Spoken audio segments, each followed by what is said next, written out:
महाराज जी, क्या हम अशुद्धि अवस्था में राधा कृपा कटाक्ष स्तोत्र का फोटो कॉपी करवा के पढ़ सकते हैं या नहीं? उसे याद हो गया हो तो आप चिंतन ऐसे कर सकते हैं, वगैरह ग्रंथ लेकर पढ़ना निषेध है। तो 3 दिन अपवित्र दशा में भगवत चिंतन कर सकते हैं, जो पाठ याद है उसको सुमिरन कर सकते हैं।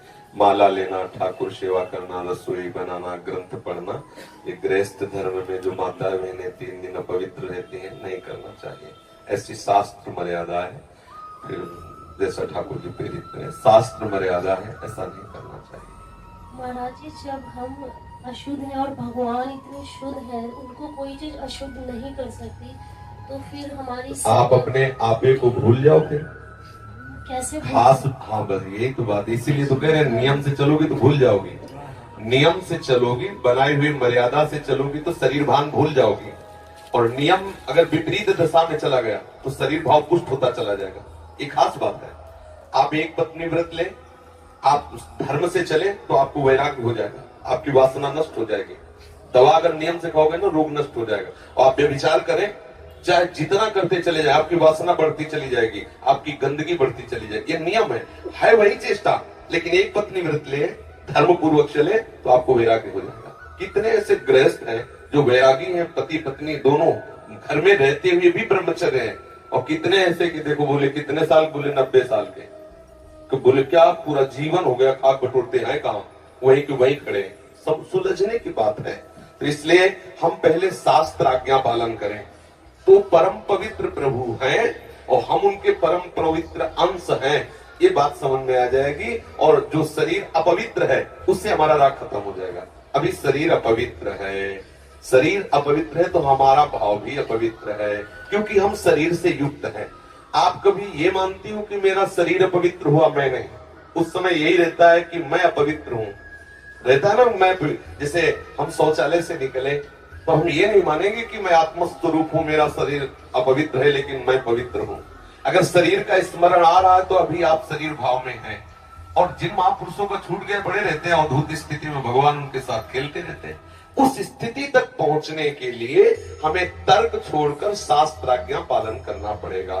शास्त्र की कृपा से, गुरु आज्ञा की कृपा से वो स्थिति आ जाती है जब शरीर भाव से ऊपर उठ गए। फिर क्या है, फिर तो कोई परेशानी नहीं।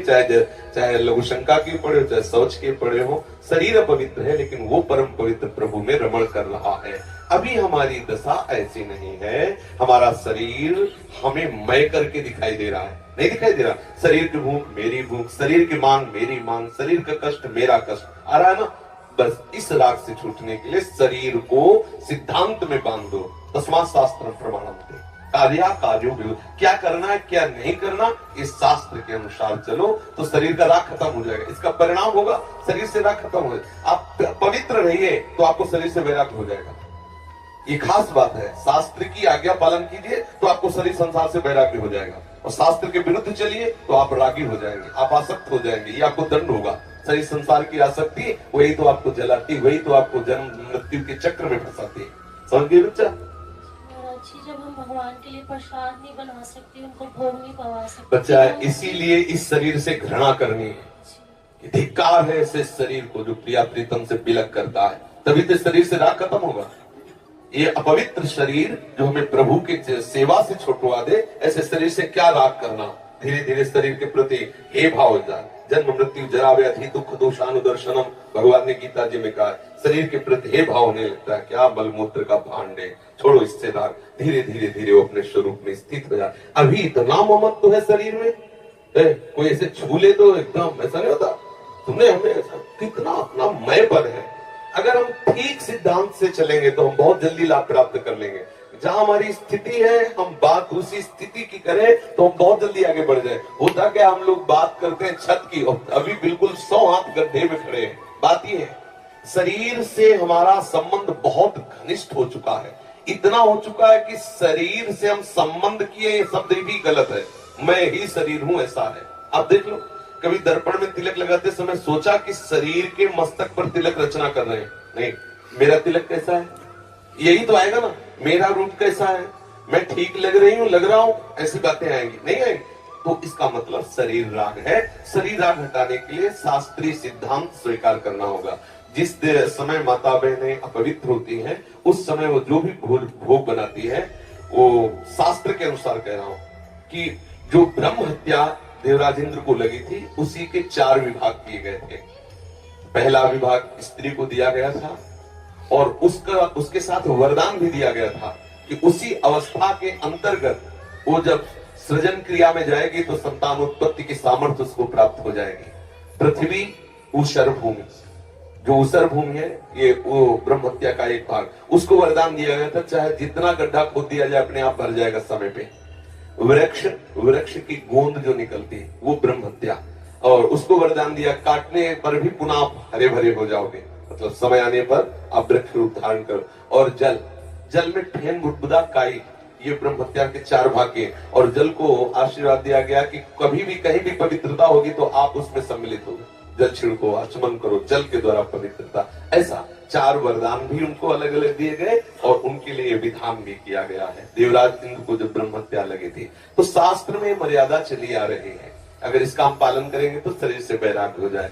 जैसे अब जो बच्चे वैराग्य ले लिए हैं, भले वो स्त्री शरीर में है, अब उनके लिए नियम खत्म हो गया कि वो 3 दिन अपवित्र रहेंगे तो छुएंगे नहीं, क्योंकि खत्म संसार के भोग राग, संसार का क्रम खत्म।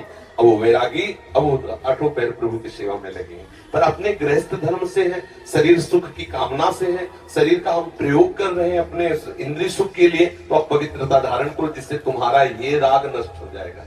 समझ रहे ना? हम बता देते हैं, गृहस्थों को भी कह देते हैं कि आप मंत्र चिंतन भी कर सकते हैं, माला से नहीं, मंत्र चिंतन भी कर सकते हैं। स्नान किया, मंत्र चिंतन कर रहे हैं, भाई अंदर हमारे जो चिंतन हो रहा, शरीर ही तो अपवित्र है, हम बाहरी चेष्टा नहीं करेंगे। हम मानसिक ठाकुर सेवा भी कर सकते हैं, मानसिक पाठ भी कर सकते हैं। हमें चतुरासी जी याद है तो हम ग्रंथ नहीं छुएंगे, ऐसे पदगान करेंगे, नाम कीर्तन करेंगे, ये सब हो सकता है। लेकिन प्रगट में जो शरीर द्वारा चेष्टा होनी है, तो फिर उस समय 3 दिनों तक ऐसा शास्त्री महापुरुषों का और संतों का आदेश है, तो हमें वैसा पालन करना चाहिए। हाँ, शरणागत मंत्री के लिए वैसे हमने बताया है कि शौचालय में और बाथरूम में हम मंत्र ना जपे, पवित्र हो करके आचमन आदि करके फिर मंत्र जप करें। और जैसे हम अपवित्र दशा में जैसे ट्रेन आदि में यात्रा करते हैं, अब सोच गए उन्हीं कपड़ों से, उन्हीं पास फिर नाम जप करें, मंत्र जप न करें। मंत्र में थोड़ी पवित्रता की आवश्यकता है, नाम जप करें, जब हम पवित्र हो तब मंत्र जप करें।